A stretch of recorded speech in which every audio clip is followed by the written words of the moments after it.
le football, le mercato, tout ce qu'on aime. Les gars, comment vous allez? Je suis très heureux de vous retrouver aujourd'hui pour une vidéo qui s'annonce intéressante. Vraiment, on va parler de rumeurs mercato concernant un départ et d'actualité, bien évidemment, parce que en ce moment, c'est ce qui va se passer sur les semaines qui arrivent. Ça va être le plus important. J'essaye de vous relayer les informations, les gars. Je veux pas essayer de faire plein de vidéos qui n'ont rien à voir. Première information, et je la trouve très importante et c'est une très bonne nouvelle, c'est la prolongation de contrat de Rafinha au Barça jusqu'en 2028. On a vu la saison de Rafinha, tout simplement. J'ai pas envie de m'étaler là-dessus, mais quelle saison exceptionnelle de Rafinha qui s'est redonné une seconde carrière, on va pas se mentir. Je l'ai trouvé très impactant et très imprégné du club, et je pense que c'est le plus important. Il faut continuer à prolonger, il faut avoir dans ton effectif ce genre de joueurs-là qui sont capables de remotiver, qui ont un impact, qui sont toujours dans les bonnes énergies, et Rafinha fait clairement partie de ce rôle-là. Au-delà de sa saison qui est exceptionnelle avec plus de 35 buts et plus de 20 passes décisives, on ne sait pas s'il va refaire la saison, exactement la même saison l'année prochaine. On ne sait pas s'il était en sur-régime, on ne sait pas exactement ce qui s'est passé du côté de Rafinha, un renouveau exceptionnel, mais en tout cas le prolonger sous Hansi Flick, je pense que ça peut toujours apporter au club. Il sera toujours décisif, on sait que c'est quelqu'un qui devant la cage est cruel, et dans les gros matchs très importants, il n'a pas raté un gros match cette saison. Rafinha, il a toujours été impactant, toujours important, donc non, c'est une très bonne nouvelle de le prolonger. Alors Rafinha, le seul bémol, c'est que finalement il commence à prendre un petit peu de l'âge. Alors là, il arrive dans la période la plus importante de sa carrière, 27-28 ans, il a 28 ans exactement. C'est la période où tu es à l'apogée de ta carrière, tu es au maximum de tes capacités, ou en tout cas c'est ce qu'on dit, qu'on arrive dans la force de l'âge, et donc la prolongation jusqu'en 2028, donc ce qui va faire quasiment entre 30 et 31 ans plus, ça va être une bonne chose, savoir si à 31 ans il sera sur le déclin ou s'il sera justement en train de continuer à progresser et être toujours aussi décisif, et à ce moment là on pourra voir si on continue à le prolonger au-delà de ses 31 ans ou pas du tout. Donc on commence la journée avec une très bonne nouvelle. Franchement, Rafinha qui prolonge, ça fait plaisir, et il mérite totalement sa prolongation. On sait que de base il devait partir en Arabie Saoudite l'année dernière et tout. Finalement il a redonné vie à sa carrière, et c'est une très bonne chose. Donc Rafinha, en plus, il a dit, je vous mets l'image, il a dit qu'il était très heureux au Barça, que cette saison il a eu un soutien énorme, et que sa saison a été magnifique. Donc c'est juste mérité pour Rafinha.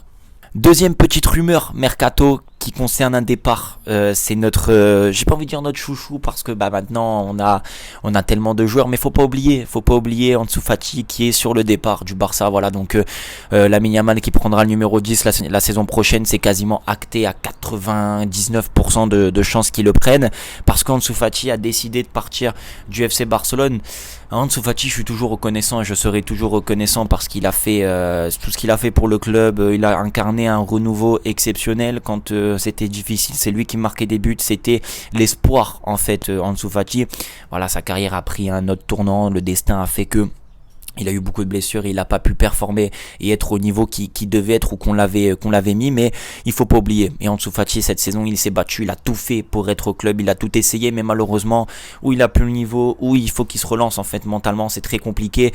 Et je trouve aussi qu'il a pas eu de chance cette saison. Le moment où il revient au Barça, où il dit qu'il veut s'imposer et tout, il se retrouve dans une équipe avec un Dani Olmo qui vient d'arriver, avec un Rafinha qui de base ne devait pas faire cette saison-là, se retrouve à faire une saison type Ballon d'Or. Lamine Yamal qui continue à prouver, à confirmer, même Lewandowski qui claque plein de buts, la révolution Fermin Lopez cette année. Donc non, il n'a pas non plus été hyper chanceux, mais c'est peut-être un mal pour un bien, peut-être que le niveau n'y est plus.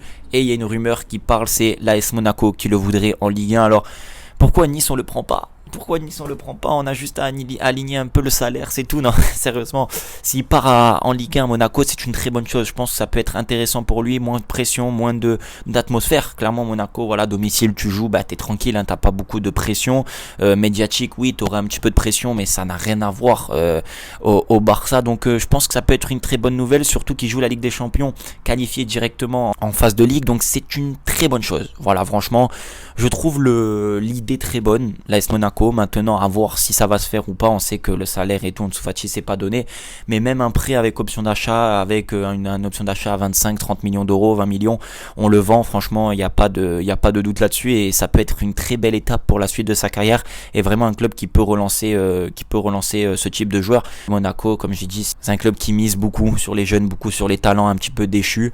Et en général, ça marche très bien. En tout cas, c'est une très bonne chose, c'est une très bonne nouvelle. Je suis très content pour Ansu Fati s'il s'en va du côté de Monaco. En plus, moi, j'habite à côté, je pourrais aller le voir et lui faire signer un maillot de Barcelone. En troisième information qui vous intéresse certainement le plus, Lamine Yamal qui est en attente de prolonger son contrat au FC Barcelone. Alors, jusqu'en 2030. Pour Lamine Yamal, est-ce que ça va se faire rapidement là dans les prochaines heures, dans les prochains jours, j'en sais rien.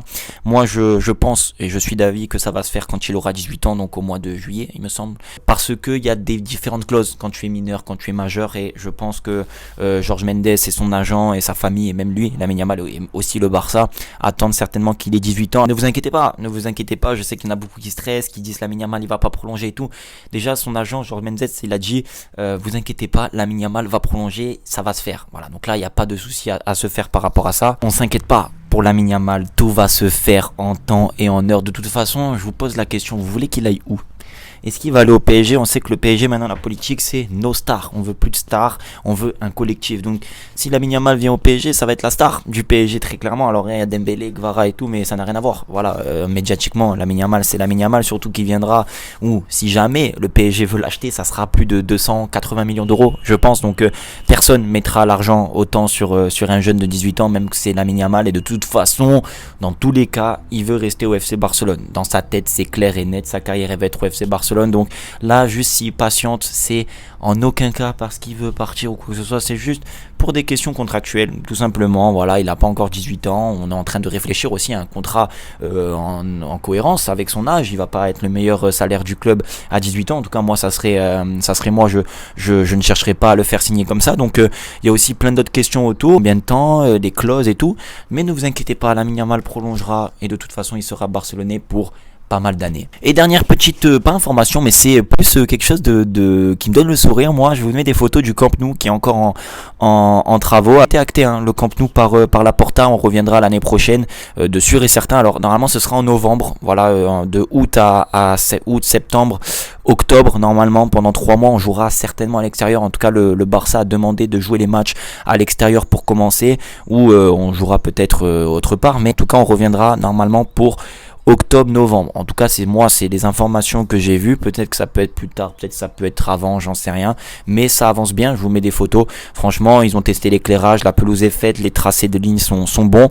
Donc ça, c'est une très bonne nouvelle et on finit avec la vidéo avec une note très positive. Bref, merci du soutien. C'était une petite vidéo vraiment information. Dites-moi en commentaire ce que vous en pensez. Est-ce que Rafinha, c'est une bonne nouvelle qu'il est prolongé, même une très bonne nouvelle? Est-ce que Fati, Monaco, vous validez? Yamal, vous en pensez quoi de cette attente? En tout cas, je vous remercie, prenez soin de vous et de votre famille, je vous dis à la prochaine.